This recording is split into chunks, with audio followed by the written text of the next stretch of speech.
Welcome to Real Estate Coaching Radio, starring award-winning real estate coaches and #1 international best-selling authors, Tim and Julie Harris.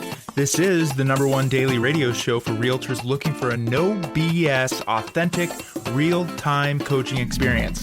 What's really working in today's market, how to generate more leads, make more money, and have more time for what you love in your life.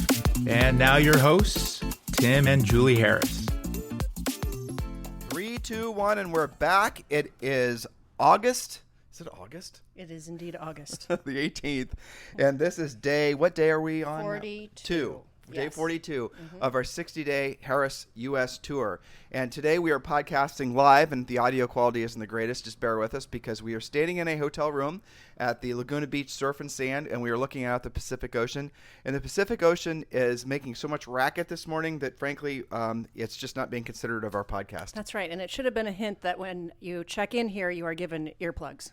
Yeah, right. Which, by the way, isn't this our second hotel we've stayed in our U.S. tour where they've given us earplugs when we checked in? The other one was underneath the Golden Gate Bridge because... Foghorns. Yeah, the foghorns, not the waves, but the foghorns. So, right. Note to self. Yeah, but that's okay. I mean, you're staying in someplace unusual when they give you safety equipment when you check in. Indeed. And not PPEs. I don't really mind the waves, really. No, of course I think not. it's kind of nice. And I'm looking out, you often see schools of dolphin and sometimes whales out there, so... I'll be scanning all day for that. Yep. And so we're here for a couple days, and we're going to invite as many of you who would like to stop over and see us.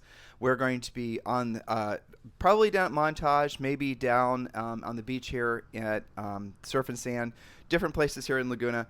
And then I think we're here for 3 nights? 3 nights. 3 nights. And then we're headed, we don't even know where next, honestly. Someplace east.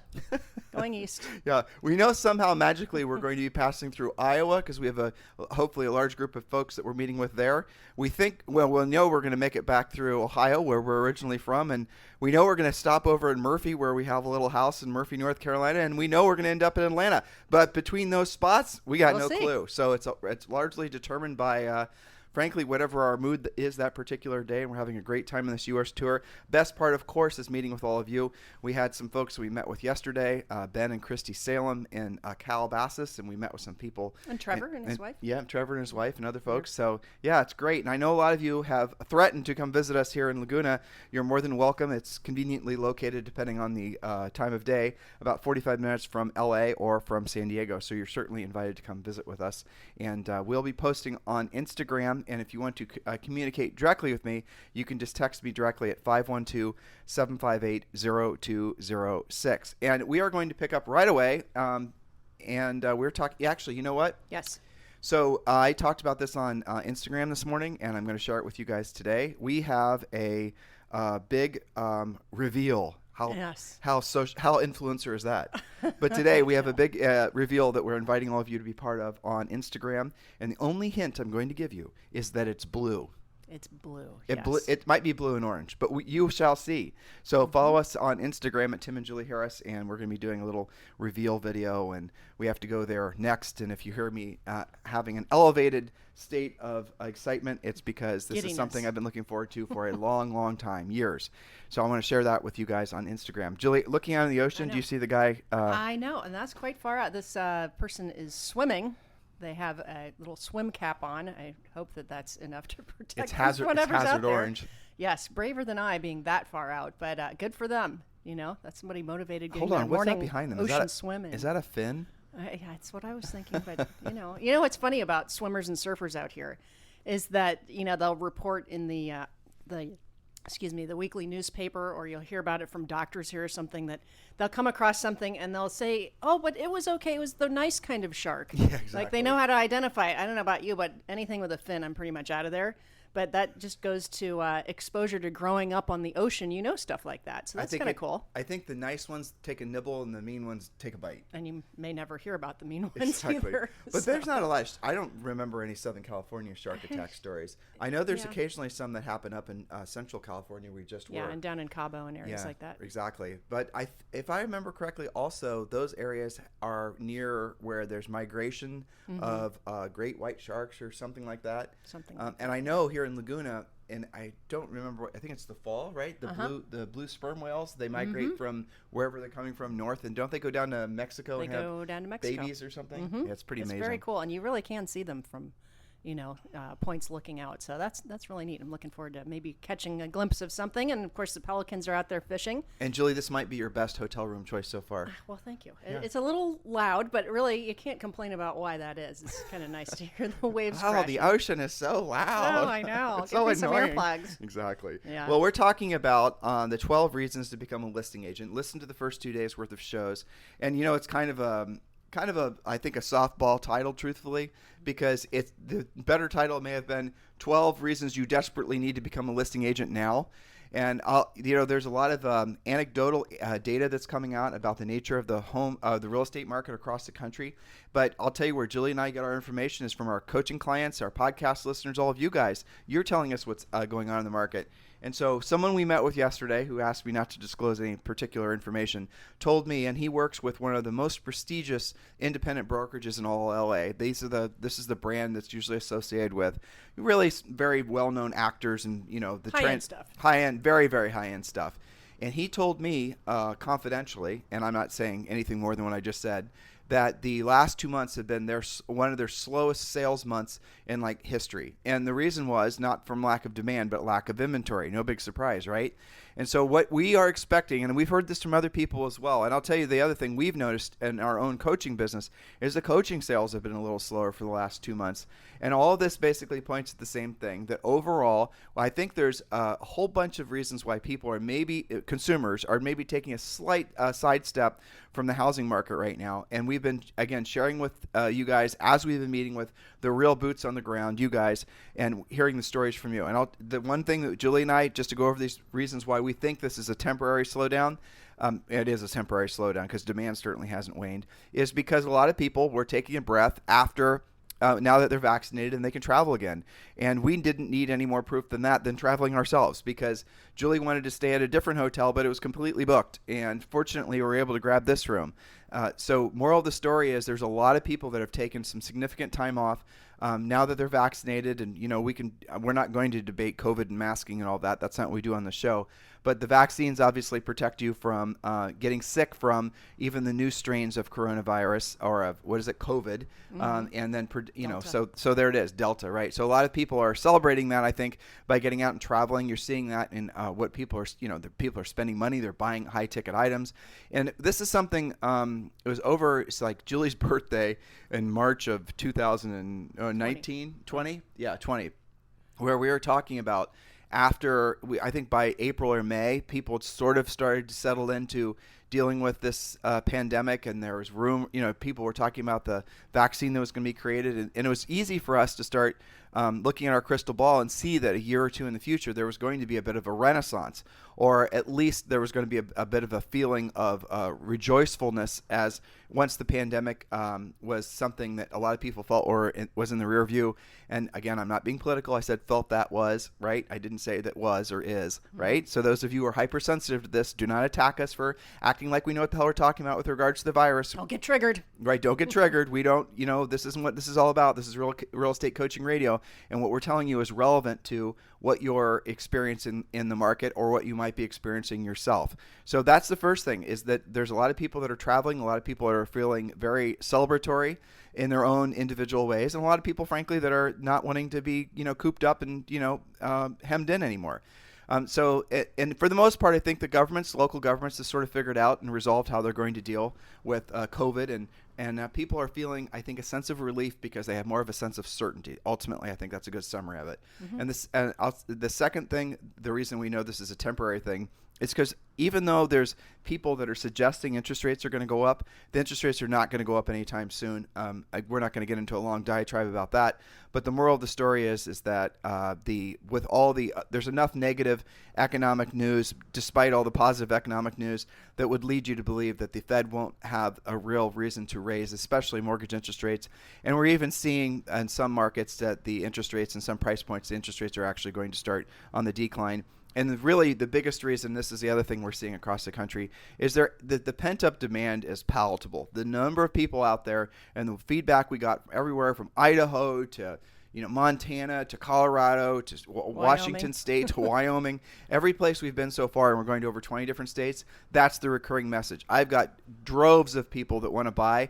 Some of them have houses to sell if they had a place to buy. And here's some interesting statistical real estate facts for you guys. There's almost a parity between what a resale house costs right now and a new construction house. And that's unusual for people who have never actually thought about that before.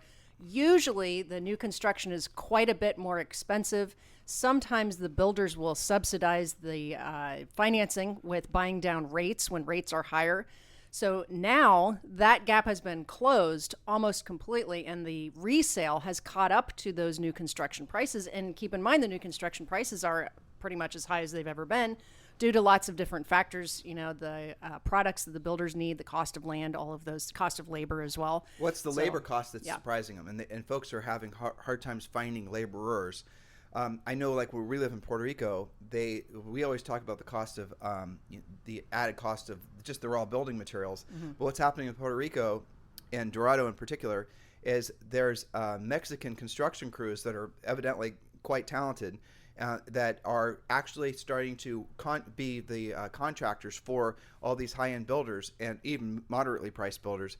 And they are in big, cargo container ships coming to Puerto Rico with all of their building supplies. They're even bringing in their concrete. They're bringing in their rebar. They're bringing in their wood, their crews. So they're coming in from Mexico because there's not enough of anything in Puerto Rico to keep up with the housing demand. And similar things are happening in different parts of the world, and certainly different parts of the United States. I mean, we have to remind ourselves, pinch ourselves really, this podcast is listened to in over 60 different countries around the world rather. And I'm sure, and we get messages from you guys in Malta, we get messages from those of you in different parts of Europe, certainly. Guam, right? Mm-hmm. Different parts of Central America.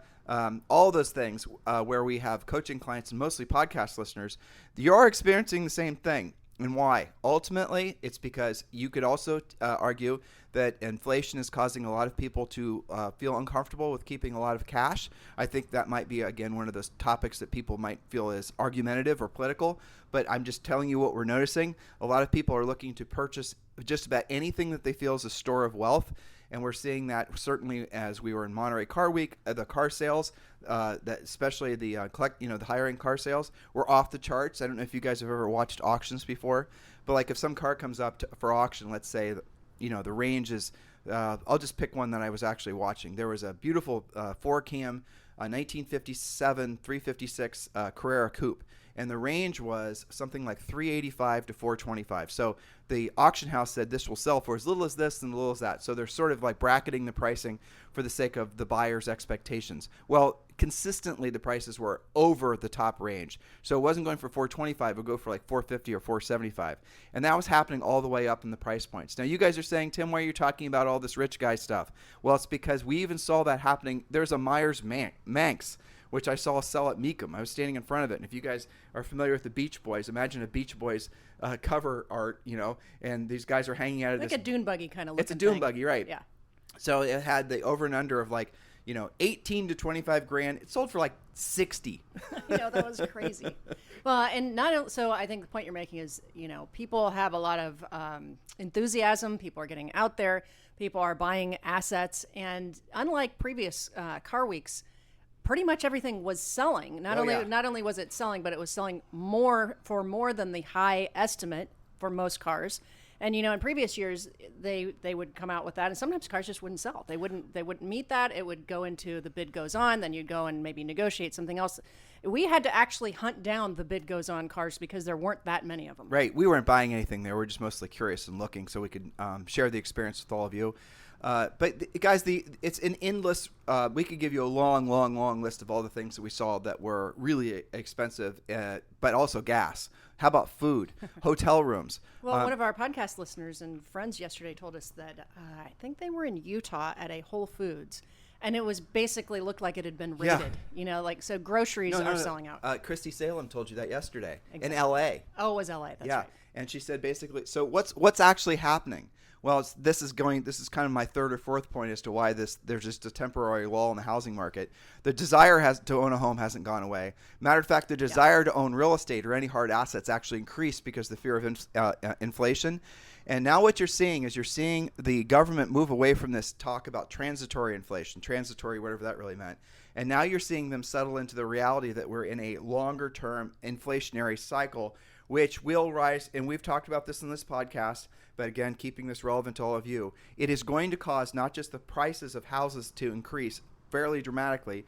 Prices year over year for the average U.S. home, which is $350,000 year over year. Last year, it was something like $309,000 or something. So prices in most of the country are up by over 20% year over year. Guys, that's demand. You could argue that's demand, but really what you're seeing is the effects of overall inflation. Inflation of the cost of new construction, bringing up resale homes, and then the lack of supply and the incredible amount of demand. And a lot of this is fueled by a lot of liquidity that's in the marketplace as a result of the government, producing or printing more money. Because and keep in mind, people have equity too. Yeah, so when you exactly. sell your house, you have a down payment to move forward, Right. and probably cash left over, which is also unusual.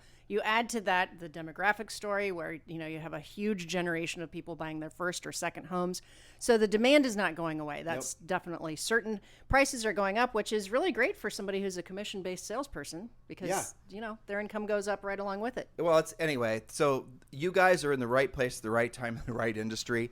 There's going to be no precipitous slowdown in the housing market. There is no housing crash. Do not let anybody convince you that there will be. There's absolutely going to be a continued demand for housing for at least the rest of most of your careers. I mean, the average age of the person listening to our podcast, if I can trust the analytics, tells me that all of you guys, if you're focused on being a listing agent, are going to have the next 10, 15, maybe 20 years be something that's going to be, remarkable. Because you're looking at this generational a tsunami of humans that are going to be making more humans, and they're going to be, wanting more houses. And the desire to own a home has never been stronger because the thesis that a home is a great investment has been validated from the dramatic correction post 2007 when there was a dramatic crash. And so now there's a whole generation of people that have grown up, have become of age, knowing that a house is one of the greatest places for you to build wealth. And that is absolutely true. There's definitely going to be some bifurcation in the marketplace. We saw in many of these markets, there was such a huge divide between, affordable housing and non-affordable housing. And we heard when we were in, all these communities are starting to blend together. But people were talking about, when we are in wine country, right? Napa and Sonoma, yeah. They were talking about some of the, the folks that we were talking with. They said that they were having to often travel more than an hour outside of where they worked in order for them to basically afford a home. Yes, that was the same in Wyoming and, some of those resort-ish towns, certainly. So, and that's a difference too right now, is that the demand is pretty much everywhere in the U.S. Previous housing markets, you would hear stories about, San Francisco's super hot right now, or Miami's hot, or New York, or whatever. But it is really everywhere for a lot of different reasons. So that said, two things can be true at once. You can have a ton of buyer demand, and you can have a tiny slowing of the market, maybe a little bit longer days on the market. You can see some price reductions. Often in the higher end is where you'll see it first. But you still have a highly competitive market for the bread and butter people, for first-time buyers. That average of the country being now, I think now it's crept up to almost $380,000 for the average value of a home in the U.S. So that's still competitive, and that brings us full circle to why you want to always strive to be the listing agent. Again, we are not anti-buyer. Buyers make the world go around. You need them to come to your listings, but the listing agent always wins. And we're going to round the bend with this series by giving you the last several points. One of the things that we have seen and reported from our coaching clients is that buyers, they don't have to buy. We know this. Sellers sometimes have to sell. But buyers can also get themselves licensed. I've had several coaching clients say that they didn't lose to another agent doing the deal. The buyer went and got licensed and did their own deal. So that's a minor point. Point number 11, and we talked about this yesterday, you don't have a contract with the buyer, most of you, but you do with the listing. So how do you know that, quote, your buyers, you guys get all protective about that, will be loyal and will ever buy but most importantly, buy with you. So your last point was minor on the surface, but it was major in reality, because the other thing you're seeing is a record number of people get real estate licenses. Yes. Because after they got done watching Netflix and Hulu during the COVID lockdowns, most of them basically hopped online, did their pre-licensing, and are getting licensed now. I heard statistics that there's something like 1.5 million members of the National Association of Realtors, which is a supposedly high watermark, but that doesn't include everybody who sells real estate. Because remember, guys, just because you're a member you have a real estate license does not mean you necessarily have to be a member of the National Association of Realtors.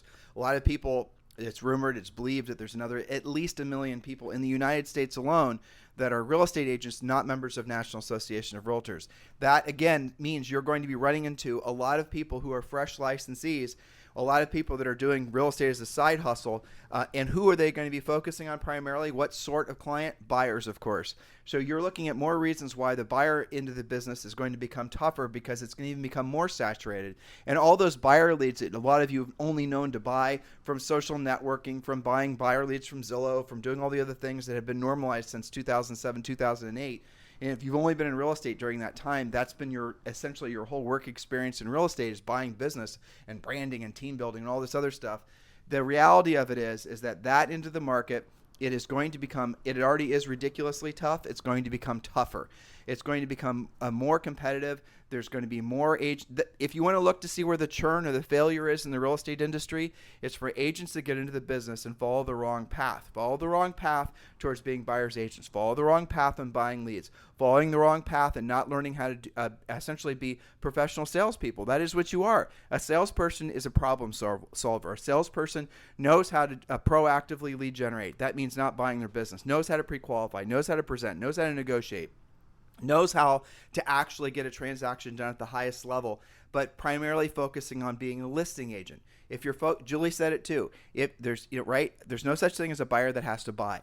If you're in the industry which all of you are, most of you are, and you're basically saying, I want to choose where I'm going to put a majority of my time every day, you can then choose between working primarily focused on attracting sellers or attracting buyers. Attracting buyers is easy because for every one listing, there's like 100 buyers. And you can buy buyers. And many of you don't have the skill set to know how to get business yourself. So you're going to go buy the business. And you're going to build CRMs. You're going to think that somehow long-term drip campaigns are going to score you sales. And they don't. All that stuff has been proven to be highly ineffective to the point where it's not really even worth doing. These are just statistical facts. This isn't just, Tim and Julie pontificating. These are studies that have been done. All this information I'm giving you is factual. And yet, if you've never been exposed to it, you're going to basically fall prey to it. So that's the reason that we're illuminating the fact that there's no such thing as a buyer that has to buy. So let me translate. The buyer can take themselves out of the marketplace. A buyer can decide to stay renting. A buyer can just choose not to transact. I'm going to wait till next year. These are the types of things you guys hear. But if you're going to focus on sellers, you're going to focus on sellers that have to sell. And that's the transaction you want. If you have would you rather have 100 buyers that are wishy-washy, or would you rather have 5 really locked-in sellers that have to sell? The answer is obvious. So why not put all your best efforts every day on becoming a powerful listing agent? That's right. So I want to just translate a little bit of what you just said. Everyone has a finite amount of time to be going after business. So lead generation is your number one job, generating new business. If you only have X amount of time, you can pursue buyers or you can pursue listings. But here's the difference. When you pursue listings, you'll get buyers anyway. That's right. When you pursue buyers, you will not necessarily even get those buyers to close with you, and you probably will not get any listings as a result of pursuing buyers. So since you only have X amount of time, doesn't it make sense to become a powerful listing agent, knowing that along with that, you're going to get buyers anyway? And our coaching program is 100% designed to put you at the forefront of the industry. That's it, to learn to be a listing agent and learn to be a powerful listing agent and learn to be a listing agent quickly. Not something that's going to take you years of having to basically work with a bunch of buyers and make a bunch of mistakes. Working with us, hiring us to be your premier coaching client or your premier coaches is the shortest path for what you originally got into the real estate business for, which is essentially a sustainable real estate business that provides consistent income. And frankly, over time, provides the prestige that a lot of you guys want to have, and recognition you want to have, and the feeling you want to have of being successful and having built something that you're proud of. We have made joining Premier Coaching incredibly easy for you. You can join for around $100 a month. All you have to do is text the word success to 47372. Text the word success to 47372. When you do, we're going to text you back right away something acknowledging that you want to receive the information, the Real Estate Treasure Map, which is a free guide book that we've created for you.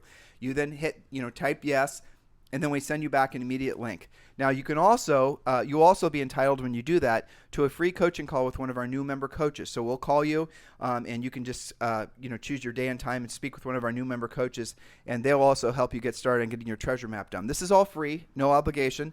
And by the way, if you want to join our coaching program, you can just go over to timandjulieharris.com, click on coaching, click on Premier, and you can just join yourself. That's easy to do. So in the meantime, guys, that is the objective that all of you should be having in your business. Focus on the market that is, and realize what we're experiencing now is going to become even more intense. In other words, what you're experiencing in the marketplace now, it's going to be amplified as we go forward. There is no relief valve. There is nothing that's going to significantly change the nature of the market being dominated by essentially sellers. That trend is going to continue for some time to come. There is no big builder that's going to ride in on a white horse and solve all the problems. This market is going to become more focused on listing agents, more focused on agents that have skills, less focused on buyers, and less focused on agents that are trying to buy their business. Do you have any other points? Well, we're going to move in our next podcast to the 7-step listing process to expose them a little bit to that. They're not going to get what they would get with full coaching, but we want them to know that there is a 7-step listing process. Some of you guys don't pursue listings the way we prescribed for you to do because you feel like you're hunting and pecking and trying to figure it out. So we're going to try and make that easier for you, and that's something you can look forward to probably starting tomorrow. There's a dude rolling around on the Pacific Ocean. And here, I'll pull the cord over for you. Yeah. That's running around on one of those aerofoils. Look, right there. See it? Oh, that's cool. Yeah, it is cool, isn't it? Far out there. So if you guys remember, it was around Christmas of last year. There was a picture of Mark Zuckerberg rolling around in the ocean on basically a powered surfboard, and that's what we're watching outside. Some guy cruises around. You know what? Honestly, if I wanted to get into surfing, that's the route to go. Because look at the guys over here that are having to wait for a wave. That guy right there is making his own wave. Now, here you go. That's a perfect way to end today's Perfect way to end it. Those guys over there are being passive, waiting for the wave to come to them. That dude right there that's using the latest technology and actually going out there making his own wave. You know what's cool about that? People, he's having more fun faster than those guys over there. Those guys just keep on, what's the definition of insanity? Keeping on doing the same thing, wanting a different result. But it is and interesting. Getting smacked into rocks. I also like that he's up high because our friends in Puerto Rico that do that, they say they often see turtles and all kinds of stuff because they're up higher. Yeah. So that's cool. We got to get one of those. That's a good way. That still looks a little dangerous to me. Yeah, we'll have to keep an eye on it. So you got to remember, it's battery powered, but underneath that guy who's like cruising around, there's a propeller. Yeah. So there's something kind of have to know what you're doing. There's something that's a little bit like a Cuisinart that's rolling around underneath that I wonder thing if you wipe out, does it automatically shut off? I don't want to be. Oh, there he just wiped out. Let's see what happens. Okay, let's see if he comes up with all of his appendages. Wait for it. Let's see if there's any sharks that decide to investigate. Well, see, there's another problem. How do you get back up on the damn thing? You see? See, this is called unconscious incompetence. That's you and I right now. We don't know what he's dealing with, but it's fun to watch. And there goes jet ski guy. Maybe that's his rescue team. Okay. I don't know. All right, so we Too digress. complicated. In the meantime, guys, if you'd like to join us while we're in Laguna Beach, please find us on Instagram. It's Tim and Julie Harris, or you can just text me directly at 512-758-0206. In the meantime, you guys have a fantastic day, and we will talk with you on the show tomorrow. And we are going to be doing a big reveal of something really fun and exciting today on Instagram, and it is blue and it is orange. And it might have 4 wheels. So look forward to seeing that on Instagram for those of you who are car nerds. Have a great day. This podcast is a part of the C-Suite Radio Network. For more top business podcasts, visit c-suiteradio.com.